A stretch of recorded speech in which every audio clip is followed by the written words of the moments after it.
بسم اللہ الرحمن الرحیم۔ السلام علیکم ورحمۃ اللہ وبرکاتہ۔ Welcome back to my YouTube channel. امید ہے کہ آپ سب خیر و عافیت سے ہوں گے۔ آج کا جو سبق ہوگا وہ سبق نمبر 11 سکون اور اسے جزم بھی کہتے ہیں۔ اور اس سبق کو پڑھنے سے پہلے جنہوں نے ابھی تک میری پچھلے ویڈیوز نہیں دیکھی وہ 1 سے لے کر 10 تک کی ویڈیو پہلے دیکھ لے، پھر اس سبق کو پڑھے تو انشاءاللہ تعالیٰ اس کو سمجھ لگ جائے گی۔ تو چلتے ہیں آج اپنے سبق کی طرف۔ اس میں جو سکون ہے اس کے متعلق جانیں گے کہ یہ چیزیں کیا ہیں۔ تو جیسا کہ آپ لوگوں نے پیچھے پڑھ چکے ہیں کہ اس علامت یعنی کہ یہ جو دال کی طرح کی ایک شکل آپ کو نظر آ رہی ہے اس کو جزم کہتے ہیں۔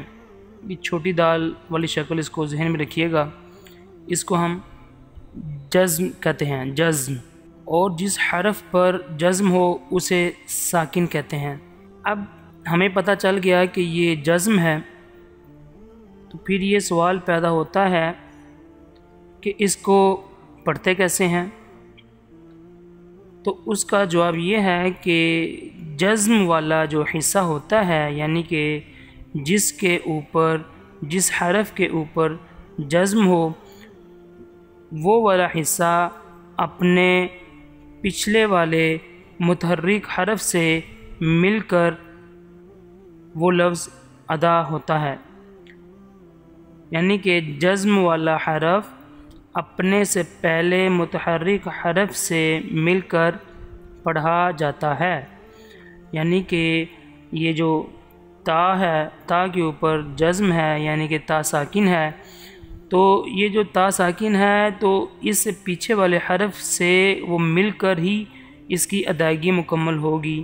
اور اس کے بعد جو اس میں دھیان رکھنے والی بات ہے کہ حمزہ ساکنہ، یعنی کہ ہم نے یہ بھی پیچھے پڑھا تھا کہ اگر خالی الف ہو، الف کے اوپر یا نیچے کوئی بھی حرکت نہ ہو تو وہ الف ہی پڑھا جاتا ہے، اور جیسے ہی اس کے اوپر زبر پیش، 2 زبر 2 پیش یا نیچے زیر 2 زیر آ جائے تو وہ حمزہ میں تبدیل ہو جاتا ہے۔ اور یہ دونوں اگر ساکن نہ ہوں تو ان کو ہمیشہ جھٹکا دے کر پڑھیں گے، ٹھیک ہے۔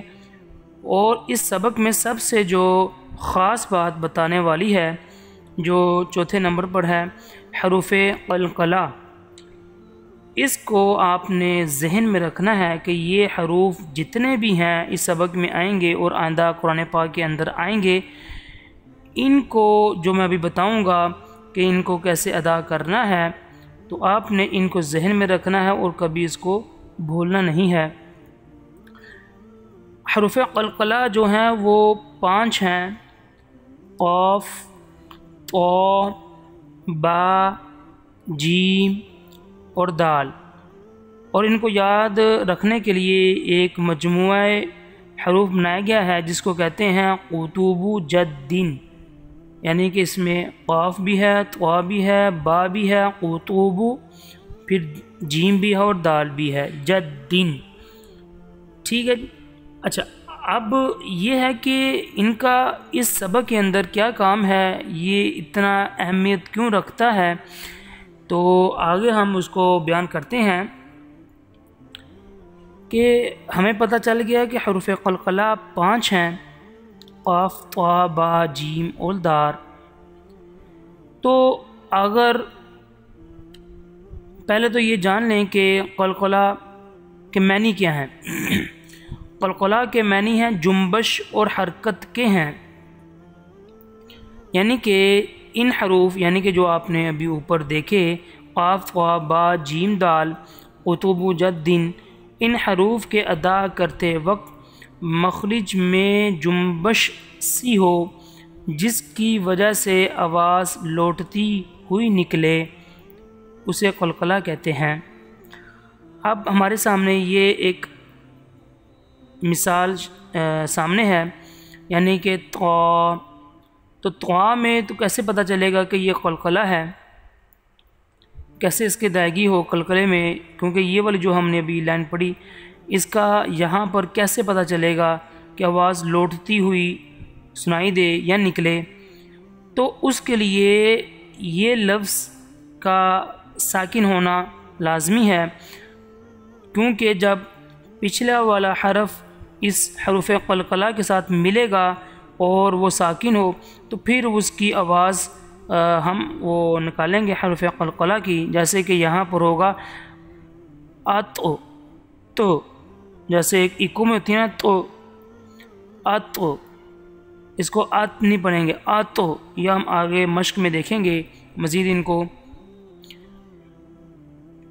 اچھا، یہ والی پھر وہی بات آ گئی کہ جب حروف قلقلہ ساکن ہوں، جب یہ حروف قلقلہ ساکن ہوں تو ان میں قلقلہ خوب ظاہر ہوگا، جو میں نے ابھی بات کہی آتو، تو یہ قلقلہ کا خوب ظاہر ہونا آپ کو سنائی دے رہا ہوگا، آتو، ایتو، اوتو، ٹھیک ہے جی۔ اچھا، سب سے آخری میں جس کا پوائنٹ ہے کہ اس سبق میں حروف قلقلہ اور حمزہ ساکنہ کی ادائیگی کا خاص خیال رکھیں اور ملتی جلتی آواز والے حروف میں واضح فرق کریں۔ تو اس سبق میں ہم بس یہ جانیں گے کہ اگر ایک حرف ساکن ہو اور اس سے پیچھے والے یا پہلے والے حرف پر زبر، زیر یا پیش ہو تو ان کو قرآن پاک کے اندر کیسے پڑھتے ہیں، کیونکہ آپ لوگوں نے دیکھا ہوگا کہ ہم جیسے جیسے آگے بڑھ رہے ہیں اور اسی طرح نئے نئے اسباق اس میں شامل ہو رہے ہیں، تو ہمیں نئی نئی باتوں کا علم ہو رہا ہے۔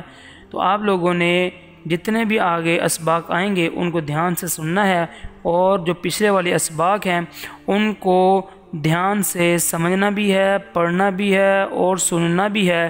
جو نہ سمجھ لگے اس کو بار بار سننا ہے آپ لوگوں نے۔ تو یہ تھا آج سکون کے متعلق میں نے آپ کو بتایا تھا، اس میں بس حروف قلقلہ والے جو حروف ہیں آپ نے ان کو اس سبق میں دھیان میں رکھنا ہے، ٹھیک ہے جی۔ تو کل انشاءاللہ تعالی ہم اس سبق کی مشق کریں گے اور جانیں گے کہ ان کو کیسے پڑھنا ہے۔ آج ان کا میں نے بس خلاصہ بیان کرنا تھا، تو مجھے دیں اجازت، اللہ نگہبان۔